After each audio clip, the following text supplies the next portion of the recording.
প্রার্থীদের নিয়ে হাইকোর্ট চলো অভিযান কুণাল ঘোষের। বেশ কয়েকজন চাকরি প্রার্থীকে নিয়ে কুণাল ঘোষ আজকে হাইকোর্ট অভিযান করলেন। ধর্মতলায় এসএলএসটি চাকরি প্রার্থীদের মিছিল এবং সেখানে কুণাল ঘোষ উপস্থিত। পুলিশ বাধা দিলে ধর্মতলায় রাস্তায় বসে পড়ে বিক্ষোভ দেখালেন। আন্দোলনকারীদের সঙ্গে রাস্তায় বসে পড়ে বিক্ষোভ। অন্যায়ভাবে মামলা করে চাকরি আটকে রাখার অভিযোগ তৃণমূল মুখপাত্রের।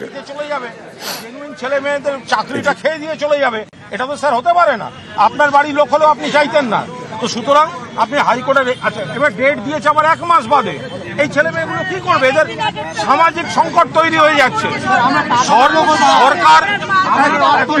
সরকার যেহেতু মূল দাবিটা হচ্ছে এসএলএসটি ওয়ার্ক এডুকেশন ফিজিক্যাল এডুকেশনের এই যোগ্য প্রার্থী যাদের রাজ্য সরকার মাননীয় মুখ্যমন্ত্রী নিয়োগপত্র দিয়েছেন, রেকমেন্ডেশন লেটার চলে গেছে, স্কুল অ্যালট হয়ে গেছে, তারপরে বিকাশ বাবুরা একটা অন্যায় মামলা করে আটকে রেখেছেন এবং বিশ্বজিৎ বাসু মাননীয় বিচারপতি তারিখ পে তারিখ করে এদের লাইফ হেল করে দিচ্ছেন।